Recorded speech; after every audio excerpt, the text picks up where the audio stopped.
Histoire d'en dire plus.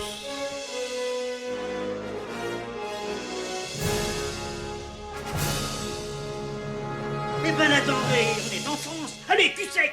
Hop.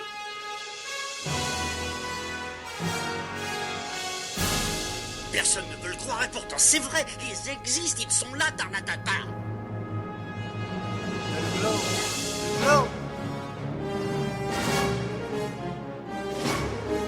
Il faut qu'on pète.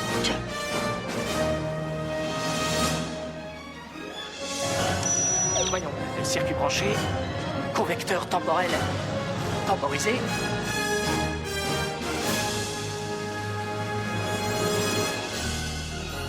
Bonjour, bienvenue sur Histoire d'en dire plus. Aujourd'hui, on parle d'un film français. Ça change un peu. Un film que j'aime beaucoup. La vérité si je mens. Allez, c'est parti, c'est mon kiki. Donc, ce film avec cet accent si gracieux que j'aime, qui me fait tant rire. Écoute, ça te concerne. Et elle crie au secours, il y a mon fils avocat qui se noie.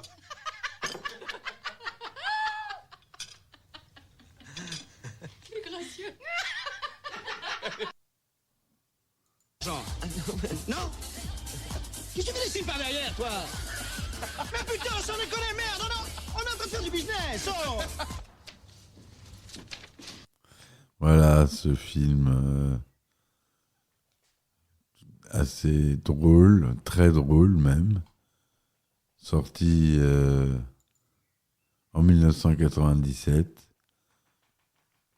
À la réalisation, c'est Thomas Gilou. Ce film, il est devenu culte en France. Il a eu un énorme succès à sa sortie, parce qu'il a eu une distribution très bonne, que je vais vous citer tout de suite. Dans le rôle principal, c'est Richard Anconina, accompagné de José Garcia, Bruno Solo, Gilbert Melki, Vincent Elbaz, Elie Kakou, etc., etc. Et donc, le synopsis. Édouard Viberne, surnommé Eddy, joué par Richard Anconina, est un jeune chômeur arpentant les rues de Paris dans l'espoir de trouver du travail. En tentant d'échapper à deux escrocs, après avoir gagné à leur jeu de bonneteau, il tombe sur Victor Benzakem, Richard Boranger, patron juif de l'entrepôt textile American Dream dans le quartier du Sentier. En voyant un collier représentant l'étoile de David par terre, Benzakem embauche le jeune homme en pensant à tort qu'il est de confession juive, alors que le collier appartenait à un des deux escrocs. D'abord simple manutentionnaire, Eddy devient vendeur et gravit peu à peu les échelons. Il se rapproche de la fille du patron, Sandra, jouée par Amira Kazar. Se faisant passer pour un juif auprès de ses amis et de Sandra, le jeune homme finit par monter sa propre entreprise avec l'aide de Dove, Vincent Elbaz, et Yvan, Bruno Solo, ce qui n'est pas du coup de Benzakem. Mais quand Eddy apprend que la première fournée de son produit a été volée, il doit trouver une solution qui sera de s'associer avec le millionnaire Patrick Abitbol, qui est joué par Gilbert Melki, cousin du mythomane Serge Benamou, José Garcia. Mais en privé, Dove doit faire face au fait qu'il a mis enceinte Karine, qui est jouée par Horatika, la fiancée du styliste Rafi, qui est joué par notre regretté Elie Kakou, et que Eddy devra tôt ou tard avouer à Sandra qu'il n'est pas juif. Voilà le pitch du film. Bon, vous l'avez tous vu, ce film, mais je ne vais pas vous refaire le pitch entier. Donc, au scénario, on retrouve Gérard Bitton et Michel Muntz. À la musique, Gérard Presgurvic. À la photographie, Jean-Jacques Bouhon. La société de production, c'est les productions Jacques Rothfield, Orly Film, Vertigo Productions, France 2 Cinéma, M6 Film et Canal+. C'était distribué par AFMD. Le budget de production de 3,86 millions d'euros. Les langues originales du film sont le français, l'hébreu et l'anglais. C'est tourné en couleur 35 mm 1,85e avec du matériel Panavision et son Dolby SR. C'est une comédie de 100 minutes, sortie en France le 2 mai 1997 et en Belgique le 7 mai 1997. C'est pas un film qui s'est beaucoup exporté à l'international. Du fait de la VO, ils auraient dû le voir en VO parce que tout est dans les répliques du film qui sont monumentales. Donc ce film n'a pas été distribué à l'international.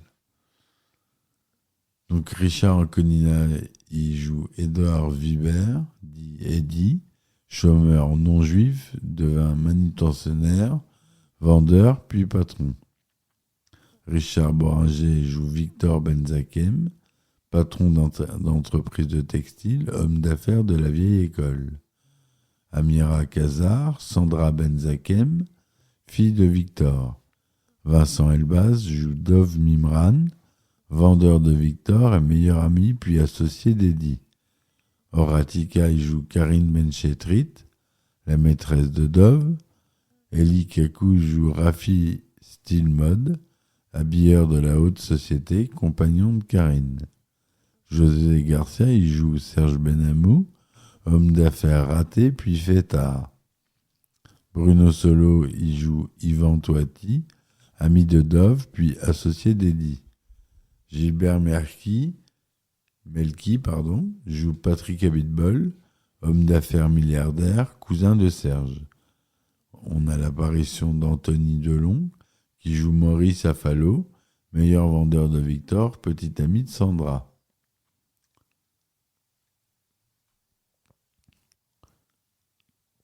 Voilà pour les...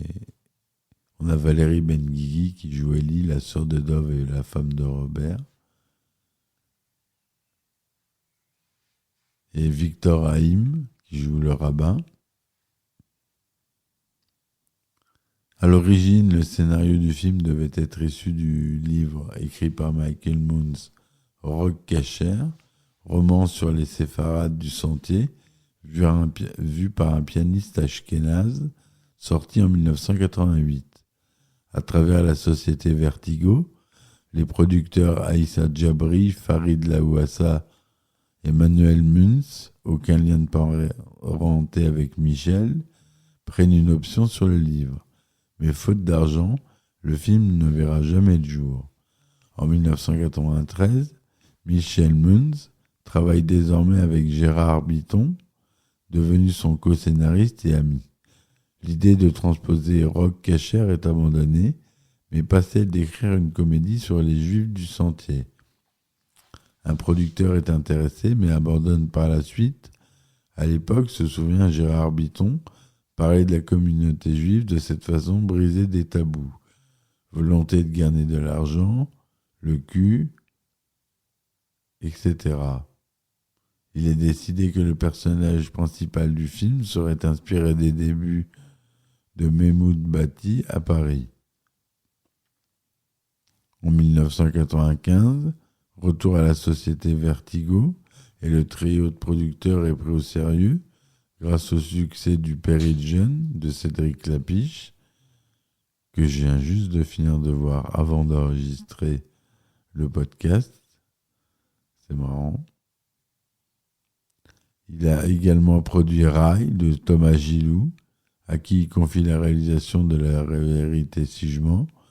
On aime son souci du réalisme, dit Aïssa Djabri.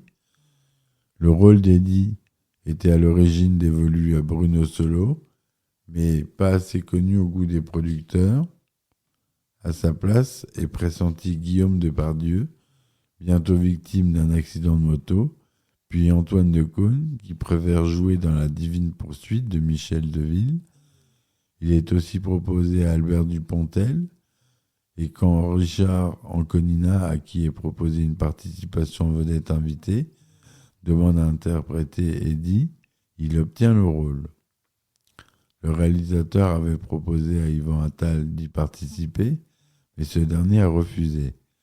Le réalisateur avait aussi proposé à Dominique Farrugia et Jean-Pierre Bacry des rôles, mais tous deux ont également refusé, trouvant les rôles trop caricaturaux. Gilbert Melki avait lui été initialement casté comme figurant pour le film à la suite d'une annonce passée par la production.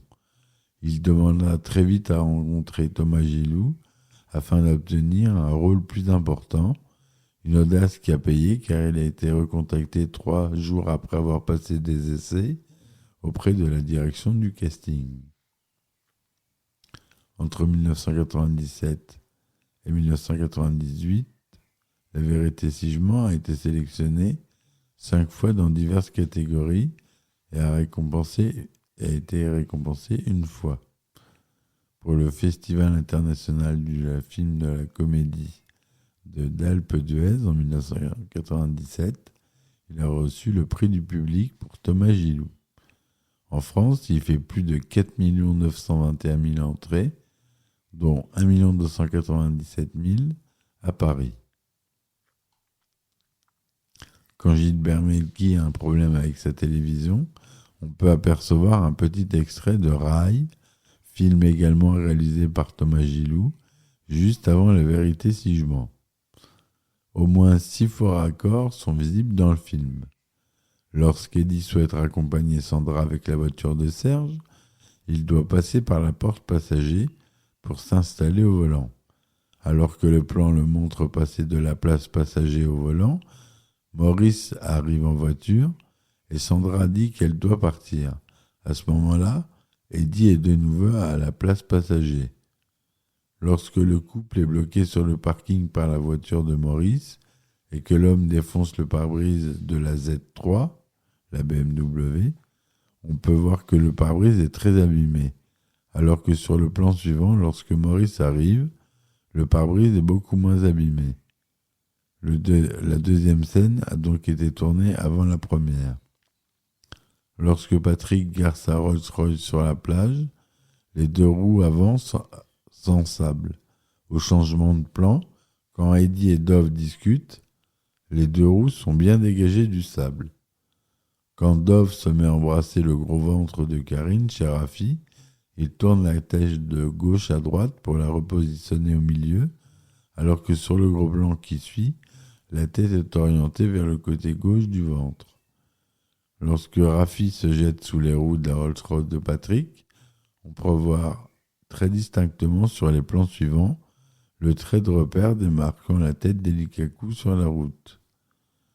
Dans le hammam, au moment où Benny dit « La vérité, vous me faites honte », Serge, assis à côté de lui, apparaît redressé sur son emplacement, alors que sur le plan suivant, il est soudainement plus rabaissé à la hauteur de ses camarades.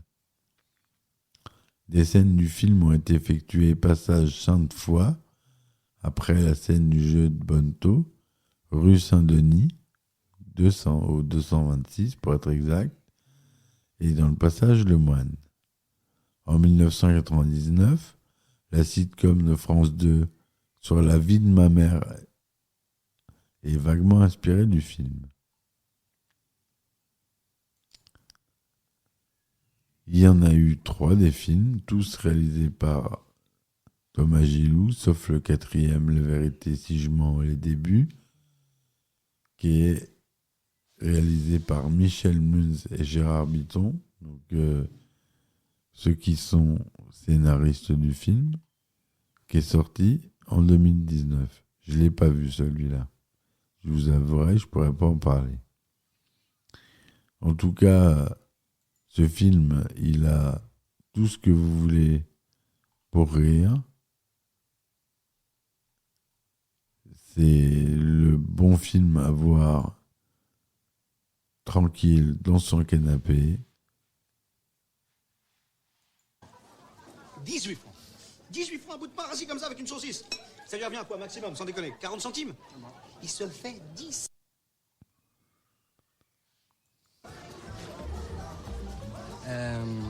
Dis Casio qui sente le cul.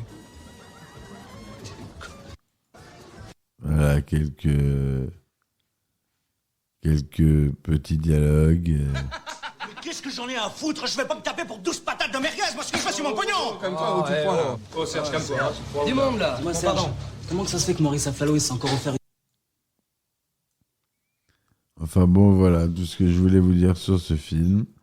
J'espère que cette chronique vous aura plu, vous aura apporté quelque chose. Je vous dis à très vite pour un nouvel épisode d'Histoire d'en dire plus. Je vous dis à très vite. N'oubliez pas de me supporter sur mes différentes plateformes. Ulule, Patreon, si vous voulez des épisodes inédits sur les anecdotes de tournage ou les choses comme ça. N'hésitez pas. Merci de m'avoir écouté. Laissez des likes, laissez des commentaires si vous voulez des films que j'aborde. Et voilà. Je vous dis à bientôt. Ciao, ciao. Histoire d'en dire plus.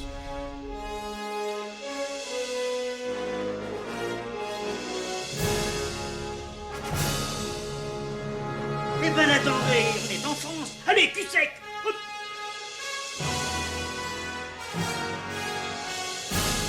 Personne ne veut le croire et pourtant c'est vrai, ils existent, ils sont là, Tarnatata.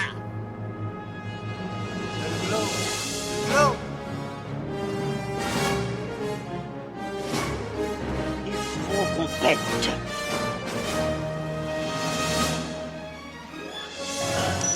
Voyons, circuit branché, convecteur temporel temporisé,